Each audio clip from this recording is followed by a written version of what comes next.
11월 17일 월요일. 집 안에 다이아몬드. 페르시아에 전해 내려오는 이야기입니다. 알리아베드라는 농부는 큰 농장과 과수원을 경영하며 부유하게 살았습니다. 그러나 어느 날 한 술객이 찾아와 다이아몬드를 가지면 더 큰 부와 행복을 얻을 수 있다고 말했습니다. 그 말을 들은 농부는 마음이 흔들렸습니다. 결국 그는 가진 모든 것을 정리하고 다이아몬드를 찾아 나섰습니다. 하지만 오랜 세월을 떠돌며 수고했음에도 원하는 것을 얻지 못했고 지치고 낙심한 끝에 불행하게 생을 마치고 말았습니다. 그런데 그가 떠난 뒤 농장을 산 사람은 우연히 낙타에게 물을 먹이다가 땅속에서 무지갯빛으로 반짝이는 돌을 발견했습니다. 그것은 다름 아닌 다이아몬드 원광이었습니다. 농부가 그토록 찾아 헤매던 보물은 이미 자기 집안에 있었던 것입니다. 사람은 종종 멀리 있는 행복을 쫓아 떠나지만 정작 그 행복은 가까운 곳, 하나님께서 이미 주신 은혜 속에 있습니다. 우리 가정, 건강, 믿음, 그리고 일상 속에 숨어있는 감사의 제목이야말로 진짜 보물입니다. 먼 곳을 바라보며 아쉬워하기보다 오늘 내 앞에 주신 은혜에 만족할 때 삶은 가장 풍요로워집니다. 오늘의 말씀. 어떠한 형편에든지 나는 자족하기를 배웠노니. 오늘의 만나. 지금 누리고 있는 은혜를 소중히 여기십시오. 참된 만족과 행복은 이미 하나님께서 주신 것 안에 있습니다.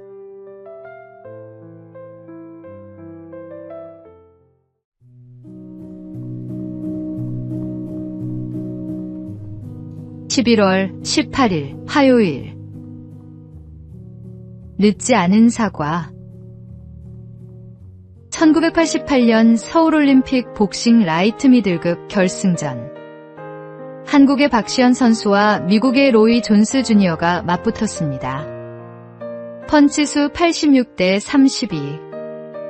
압도적 우세는 로이 선수에게 있었지만 심판은 박 선수의 판정승을 선언했습니다. 충격과 논란은 거셌고 이 경기는 올림픽 역사상 최악의 오심으로 기록되었습니다. 나중에 밝혀진 진실은 심판들이 동독의 압력과 뇌물에 휘둘렸다는 사실이었습니다. 억울한 승리의 주인공이 된 박 선수는 국내외의 비난 속에서 은퇴했고 대인 기피증으로 오랜 시간을 고통 속에 보냈습니다. 그러나 35년이 흐른 뒤 그는 마침내 용기를 냈습니다. 직접 로이 선수를 찾아가 금메달을 건네며 이 메달은 당신의 것입니다라고 고백한 것입니다. 두 선수는 뜨겁게 포옹했고 박 선수는 비로소 마음의 짐을 내려놓을 수 있었습니다. 진실을 바로 세우는 용기는 결코 늦지 않습니다. 용서와 화해는 하나님께서 주시는 가장 큰 선물입니다. 오늘의 말씀. 용서하라. 그리하여야 하늘에 계신 너희 아버지께서도 너희 허물을 사하여 주시리라 하시니라. 오늘의 만나. 마음속 오래된 짐이 있습니까? 늦었다 생각될 때라도 용기 내어 사과하고 화해하십시오. 그 순간 하나님의 은혜가 임합니다.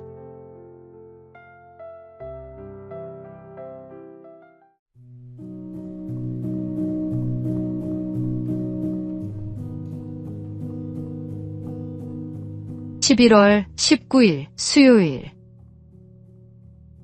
너마저. 일본 마쓰시타 전기 창립자 마쓰시타 고노스케가 전구 소켓 특허를 냈을 때 주문이 밀려 종업원들은 밤새워 일해야 했습니다. 그는 납품 물량을 끝내야 하니 조금만 더 힘내달라고 부탁했습니다. 그러나 그가 자리를 비우자 기계 소리는 하나둘 멎었고 종업원들은 밖으로 나갔습니다.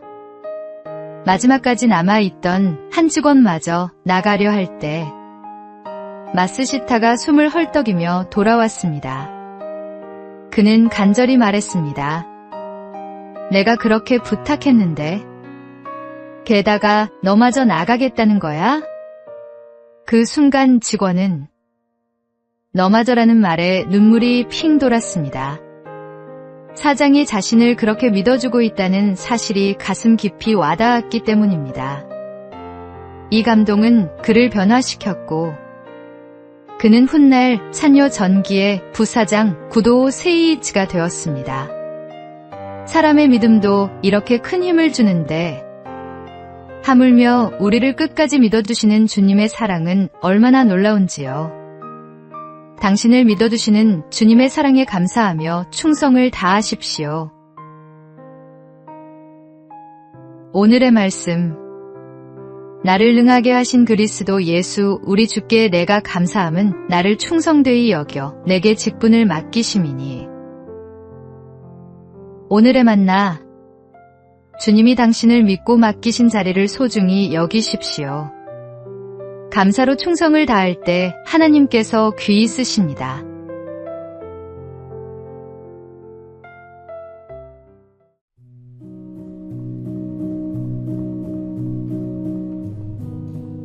(11월 20일) 목요일. 바라보는 것을 바꾸라. 한 여인이 있었습니다. 선장이었던 남편을 폭풍 속에서 잃고 세 아들과만 살아가야 했습니다. 그러나 세월이 흘러도 바다는 그녀의 가정을 계속 시험했습니다. 큰아들은 아버지를 따라 선원이 되었지만 끝내 바다에서 목숨을 잃었고 둘째 아들도 같은 길을 걸으며 세상을 떠났습니다. 이제 막내마저 선원이 되겠다고 하니 어머니의 근심은 깊어졌습니다. 이 사정을 알게 된 목사님이 집을 방문해 말했습니다. 아드님 방에 걸린 그림을 바꾸십시오. 그곳에는 늠름한 선장의 모습과 푸른 바다가 담긴 액자가 걸려 있었습니다. 목사님은 그것 대신 평화로운 농촌 풍경이 담긴 그림을 걸어주었습니다. 세월이 흐른 뒤 가족은 실제로 농촌으로 이주하게 되었고 새로운 삶을 열 수 있었습니다. 바라보는 것이 바뀌어야 새로운 것에 도전할 수 있습니다. 인생의 방향이 달라질 수 있습니다. 하나님을 바라보십시오. 하나님은 그분을 바라보는 자를 닮은 자로 변화시켜 주십니다. 오늘의 말씀. 내가 산을 향하여 눈을 들리라. 나의 도움이 어디서 올까? 나의 도움은 천지를 지으신 여호와에게서로다. 오늘의 만나. 우리가 무엇을 바라보며 사느냐가 우리 인생의 방향을 결정합니다. 오늘 주님을 바라봅시다.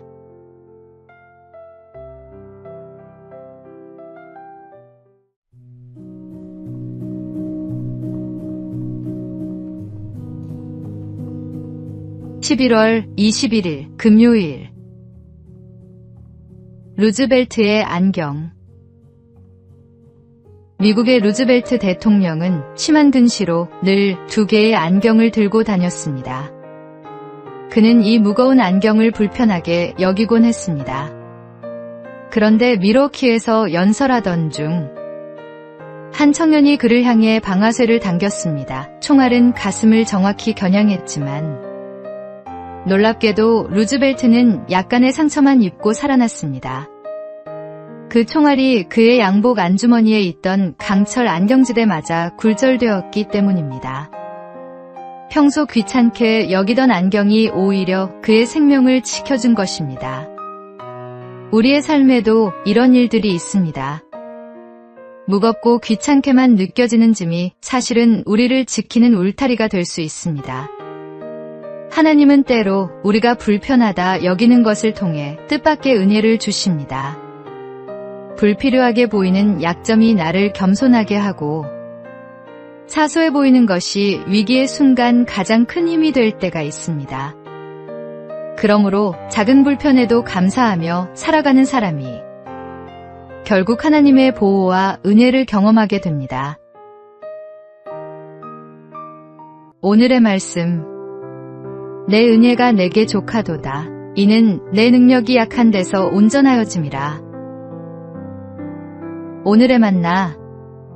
지금은 무겁게 느껴지는 것도 훗날 감사의 이유가 될 수 있음을 기억합시다.